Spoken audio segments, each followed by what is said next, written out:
나토 정상회의에 참석하지 않기로 한 이재명 대통령 곧바로 내각 구성에 박차를 가했습니다. 11개 부처 장관급 12명을 한꺼번에 지명하는 대규모 인사를 단행했는데요. 이재명 내각 여러 특징들이 보입니다. 먼저 현역 의원이 11명 중 5명이나 이름을 올렸습니다. 그중 안규백 의원은 64년 만에 처음으로 민간인 출신 국방부 장관 후보자에 이름을 올렸고, 정동영 의원은 20년 만에 다시 통일부 장관 후보자로 지명됐습니다. 조민기 기자입니다. 이재명 대통령이 취임 19일 만에 첫 번째 장관 인선을 단행했습니다. 오늘 지명된 장관 후보자는 백영훈 과학기술정보통신부, 조현 외교부 등 모두 11명. 이 중 정동영, 안규백 의원 등 현역 국회의원 5명이 포함됐습니다. 특히 안 후보자는 지난 1961년 5.16 군사 쿠데타 이후 첫 민간인 출신 국방부 장관 후보자입니다. 5선 의원으로 국회 국방위원장을 역임한 국회 내 국방 전문가로 꼽힙니다. 안규백 국방부 장관 후보자는 64년 만에 문민 국방부 장관으로서 계엄에 동원된 군의 변화를 책임지고 이끌어 나갈 것입니다.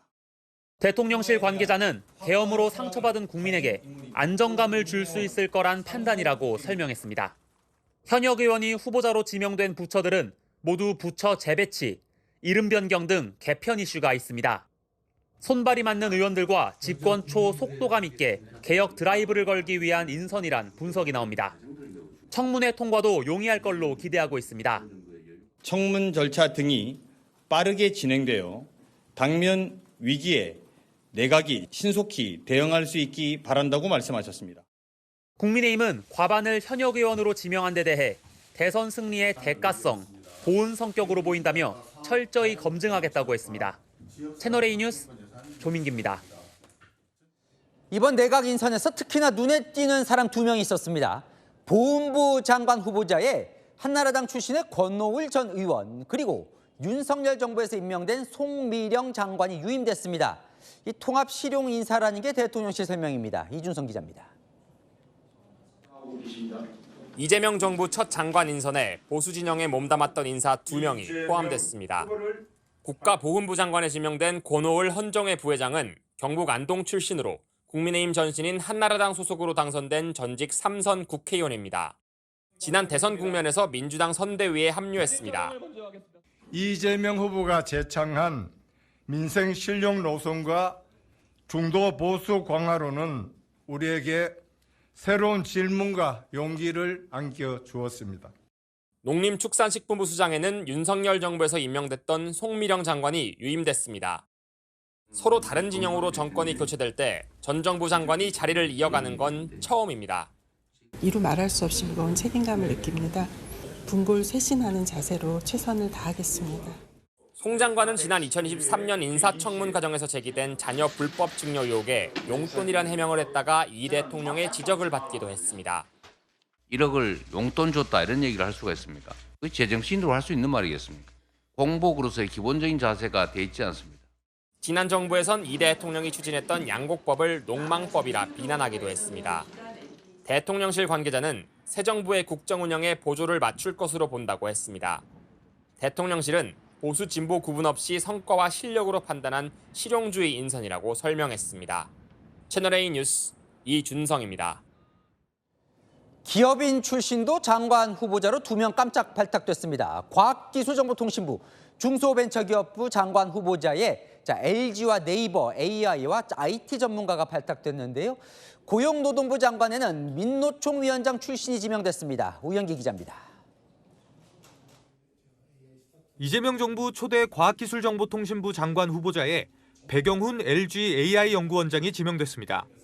배 후보자는 LG전자 AI 추진단장 등을 지낸 AI 전문가로 LG의 초거대 AI 모델 엑사원 개발의 주역으로 평가받고 있습니다. 네이버 클라우드 출신의 하정우 AI 미래기획수석 임명에 이어 AI 3대 강국 실현이라는 이재명 대통령의 국정 철학이 인사로 본격화됐다는 해석이 나옵니다. AI 3대 강국 달성을 위해 어렵게 모신 전문가로 하정우 AI 미래기획 수석과 함께 AI 국가 경쟁력을 높일 것으로 기대합니다. 중소벤처기업부 장관 후보자엔 네이버 대표이사를 지낸 한성숙 고문이 발탁됐습니다. 한 후보자는 지난 2017년 여성 최초로 네이버 최고 경영자에 오르는 등 IT 분야 여성 리더 대표 주자로 꼽힙니다. 과학기술과 벤처 등 산업계에선 기업인 출신을 발탁했다면 노동 문제를 다룰 고용노동부 장관 후보자엔 김영훈 전 민노총 위원장이 지명됐습니다. 대통령실은 김 후보자가 산업재해 축소나 주 4.5일제 등 일하는 사람의 권리를 강화하는 역할을 해줄 것으로 기대한다고 밝혔습니다. 채널A 뉴스 우현기입니다. 자, 아는 기자 대통령실 출입하는 정치부 이상원 기자 나와 있습니다. 오늘 내각 인선이 처음 발표가 됐는데 이 단연 화제는 송미령 농림부 장관 유임이에요, 유임. 처음이라는 거죠? 네, 전 정권 인사가 유임된 적은 2번 있는데요. 김대중 정부에서 노무현 정부로, 이명박 정부에서 박근혜 정부로였습니다. 여야 정권이 교체됐는데 유임은 처음입니다. 대체 이 송미령 장관은 어떤 사람이에요? 네, 송 장관은요, 평생을 농업 연구에 종사해온 인사입니다. 1년 6개월 전 윤석열 정부 2번째 농림축산식품부 장관으로 임명됐는데 당시 인사에게 물어보니 여성 장관을 찾다가 적임자로 판단해서 발탁했다고 하더라고요. 네, 이게 의외로 평가가 되는 게 사실 그동안 송 장관에 대한 민주당 평가가 별로 안 좋았거든요. 네, 맞습니다. 별로 좋지 않았는데요. 이 대통령이 대표로서 발의한 1호 법안이죠. 양곡관리법 개정안인데 송 장관은 2번이나 당시 윤석열 대통령에게 제의 요구를 건의했습니다. 이재명 대통령이 대표 시절에 송 장관의 자녀 불법 증여 의혹 해명을 강하게 질타한 적도 있고요. 그러니까요. 그런데 왜 유임을 시켰을까요? 네, 제가 좀 취재를 해보니까요. 이 대통령은 처음부터 전임 장관 중 1명 내지 2명을 유임시킬 마음을 먹었던 것으로 전해집니다. 본인이 강조해온 실용과 능력, 이 2가지를 국민들에게 보여줄 좋은 방법이라고 본 거죠. 전 정권 장관을 모두 테이블에 올려놓고 유임시킬 만한 인사를 찾았을 걸로 보입니다. 그런데 왜 송미령 장관이에요? 네, 이 장면이 결정적이었던 것 같습니다. 계엄인지 알았으면 국무회의 안 갔을 것이다. 맞습니까? 맞습니다. 지금 되니까 뭐 장관 되신 게 좀 후회가 되기도 하지요. 많이 후회됩니다. 여권 관계자는 일찌감치 12.3 비상계엄에 진심으로 반성하는 모습을 보인 손에 꼽은 인사였다고 했습니다. 전 정권 장관 인사를 유임시키는 데 가장 큰 걸림돌이었던 비상계엄의 공범이라는 책임. 송 장관은 일찌감치 반성하며 덜었다는 거죠. 근데 뭐 반성했다고 유임했다는 게 또 조금 납득이 안 될 수도 있으니까 대통령과 혹시 인연이 있었던 건 아니에요? 저도 궁금해서 좀 알아보니까요. 대통령과 개인적인 인연은 없다고 하더라고요. 대통령과 가까운 한 인사는 이렇게 이야기했습니다.